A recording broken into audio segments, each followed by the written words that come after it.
I try not to play with energy. I try to just like do the opposite. Because I can play with energy so easy. It's easy for me. Right. So I do, I just want to chill out and make a more artistic statement. And sometimes when I'm playing with a band, I would like to do that, depending on the rhythm section. And if they get too crazy behind me, then it's impossible.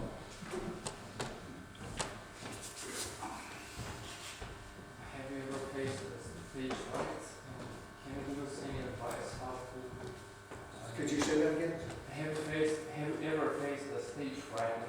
Can you give us any advice how to be relaxed on stage and give us 100% our performance? Well, everybody gets anxiety. So it's like a radio station. And you have the anxiety station. You have to turn it back to the music station.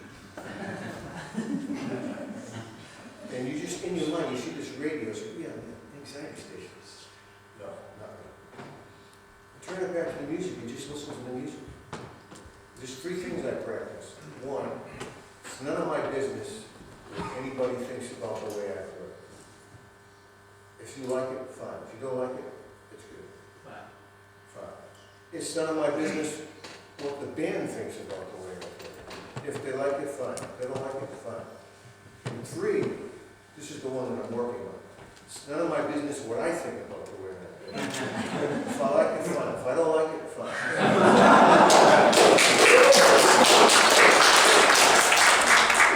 I'm doing the best I can, I'm just turning the station, putting on music. If I suck, I'm doing the best I can. Yeah, but if you're a friend with the band, if you're friends, wouldn't you like to know their opinion about your playing? I don't really give a fuck. That's it.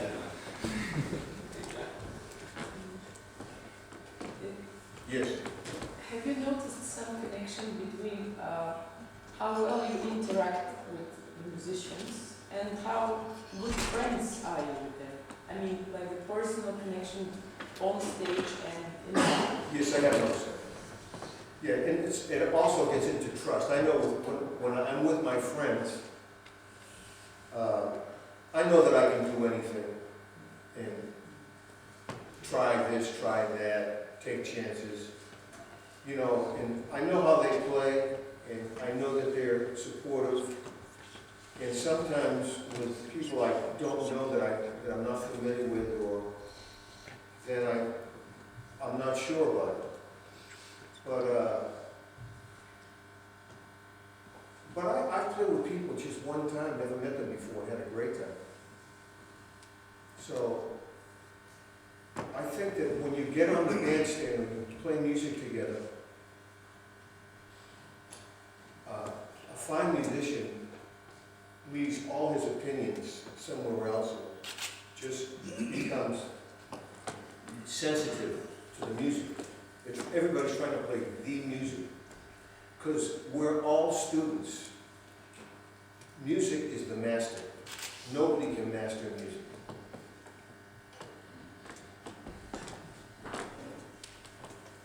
Само ще приведа последното, което каза, че ние всички сме ученици. Музиката е Учителя. Господа или Учителя. И ние никога не можем да сме перфектни, никога не можем да достигнем до най-високото ниво. Винаги има какво още да научим. Yes.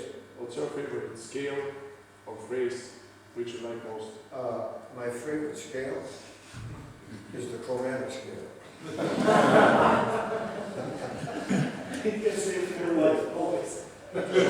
From the chromatic scale comes all the other scales. And my favorite phrase is one that I haven't played yet. I have another question. Yes. How do you feel about certain phrases or cliches that transcended through the years from player to player, slightly altered, and define some kind of sound of a style and just like bebop phrases from Bird or kind of another Yeah, Coltrane or other songs. yes. You know, I teach all this stuff, and you know, I teach bebop phrases and playing on all keys and all that stuff, but that's just to get you, so you're training your ear and that you hear melodies, because all these phrases are melodies. But then I transcend the phrase by using maybe just the shape of the phrase, or the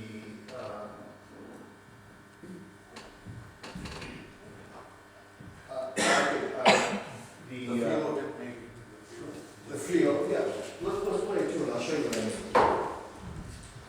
You don't show you? I have the chart.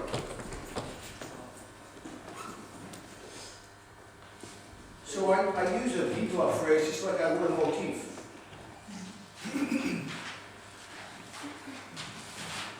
And sometimes I'm trying to twist it. I'm starting it on different beats. You know, I'll play a simple phrase. Maybe I'll play.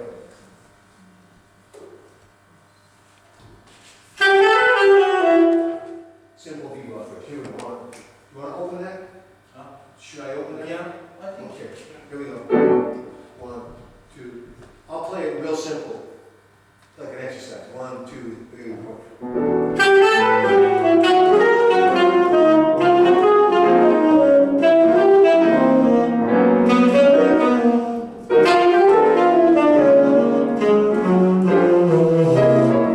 So now, I'm starting at the same place. Now I'm going to kind of mess with it rhythmically. 1, 2, 1, 2, 3, 4.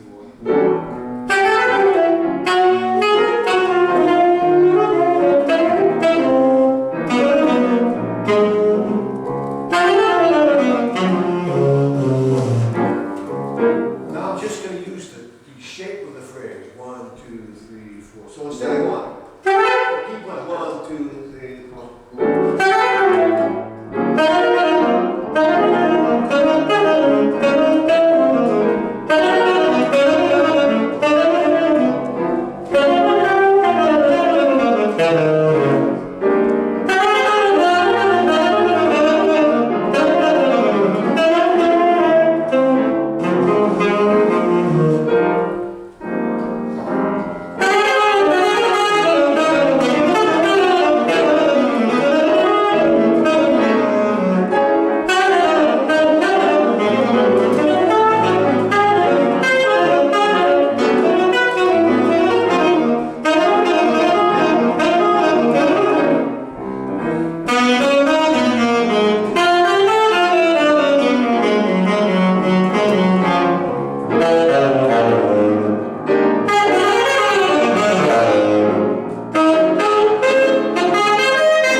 Questions? Can I also ask one more? Sure, you can ask it. 10 more. So, okay, can you tell me how do you accept offers to play with someone that you don't know, for instance? Would it be more the professionalism, being you choose with whom to play or record or make sessions with? And depending on the music, whether it is original compositions or...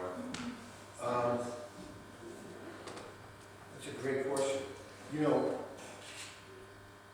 usually I have to know the person somehow. Somebody says, they'll send me an email. Say, Jerry, I know you're playing. I would like you to play on my new album. You know, and here's an excerpt of the music I play. These people are playing on the album, that sort of thing. This is what I can pay you. This is when it is. It's 2 days in the studio or 1 day rehearsal. So all of that is, you know, business negotiations and things like that. So the hard part is scheduling because I teach at New England Conservatory. Plus I'm on the road 120, 130 days a year. And so, yeah, it's, I understand you. It's kind of hard. yeah. Аз имам още Пламен, ще помогнеш, пак се направи. Второто е добавка към моя предишен въпрос за динамиките. Дали Джери и истината, разбира се, дали някой се съобразява с момента и се опитва да наподобява звука, който той каза, че помни, предполагам, от 50-те и 60-те, да го използва и сега да бъде част от правилата от естетиката на тази музика. И второто нещо, което бих искал да знам от него е, той спомена за важността от познаването на историята на джаза. Има ли нещо като бързи съвети, най-важните опорни точки, как човек да се запознае с историята на джаза и то в място, където джаза не е част от опорната традиция на народа? Ами, тук е само един въпрос, да почнем с история или с първи, защото аз ще ми е трудно всичко. С втори. История. Да. Значи, what kind of tips can you give us how to get more familiar with the history of jazz and to use it in playing in an adequate way,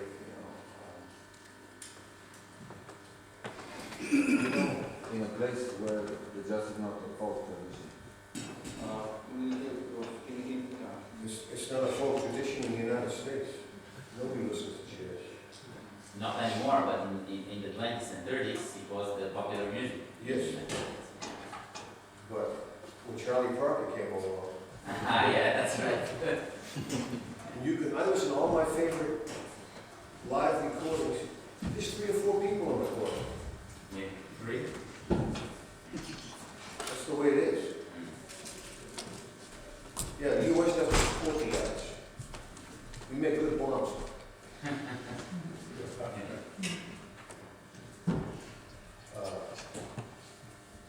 What was the question? That was about the history. How to Yes, familiar. you know, I would say that you have to like study it like it's a music history.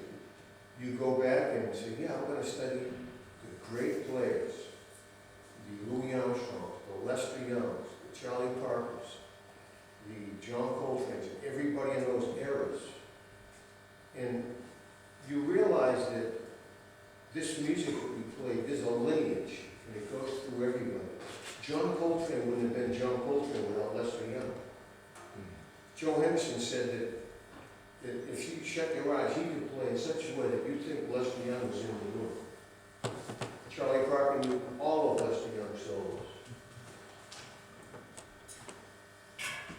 Early Coltrane played a lot of Charlie Parker. Sonny Rollins is Charlie Parker language on tenor.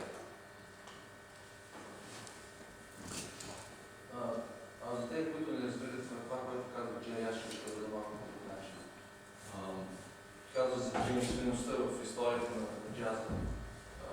Но асоциацията, която аз правя почти както в класическата музика, че всички големи композитори и изпълнители се заимстват един друг и може да стилистики в историята.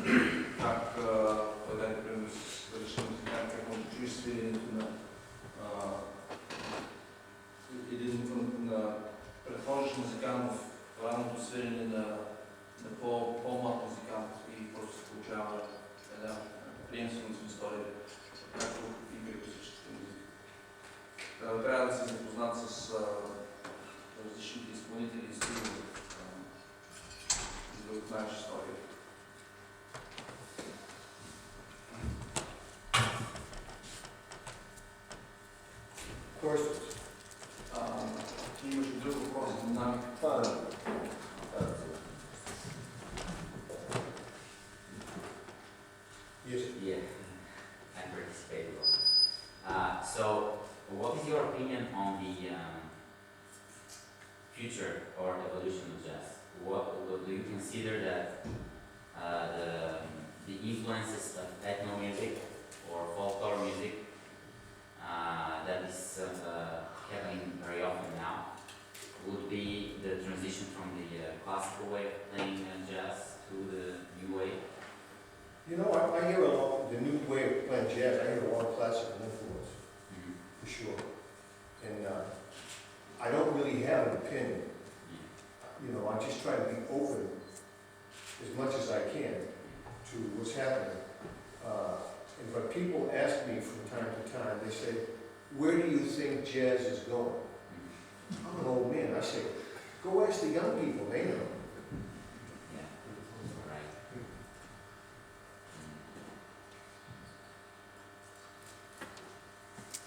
To add to this question, do you have any idea, like, when you listen to new music from younger guys? Yes, all the time. Do you have a sense where things may be going? I guess. Yeah, I listen to it, and you know, I have my phone here with about 1,000 hours worth of new music, you know, that I listen to. Sometimes I listen to it just once. I like it, but it doesn't interest me. Sometimes I listen to it over and over again. So, yeah, I'm trying to keep up with the music that comes out and listen to it and be aware of what's going on in the world.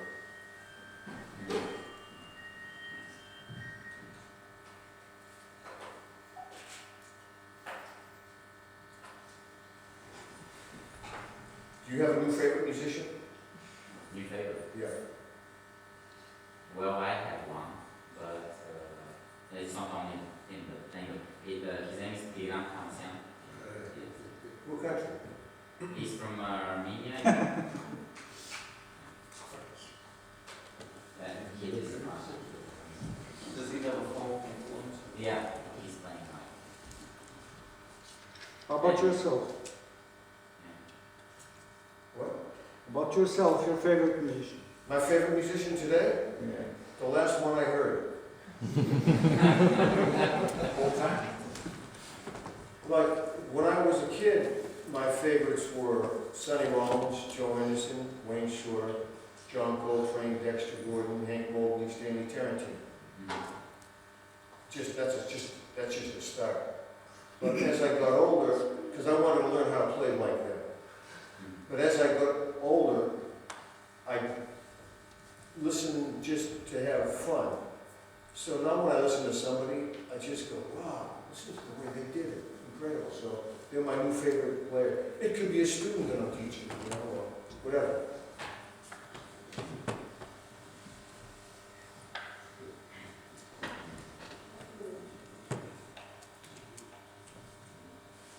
Yes. Maybe it's a strange question, but when you don't play and you don't listen to music, like, what happens to your mind? Do you feel like you really need a rest without any sounds, or your mind continue producing some melodies or improvisations, or I don't know? No, that's a great question. I think the greatest music you could hear is nothing. Do you succeed in doing I this? practice it, you know, Yeah. sometimes you just practice it, okay, quiet. You know, that's my favorite. And, sometimes I'll hear music like that, it has that space in it, you know. And you can hear so much stuff. Yeah, it's pretty awesome. But, yeah, that's why people meditate. They practice to get to the place where there's not all that mental, you know, I gotta pay the rent, I have to eat, I have fun with my wife, or, you know, my kid, just, you know, that sort of stuff. Stopping the world, difficult.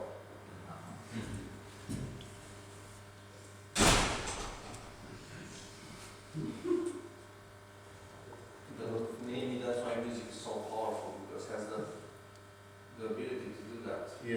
it takes you out of your mind and puts you in another place. Yes. You said musicians always grow and develop. What you are on right now musically, in your own shit, you know what I'm talking about? Yeah. I'm working on different things, different rhythmic things. I call it gears. And I'm working on different harmonic implications, different ways of playing chord changes, and that kind of thing, and sound. Would you show us something? Okay.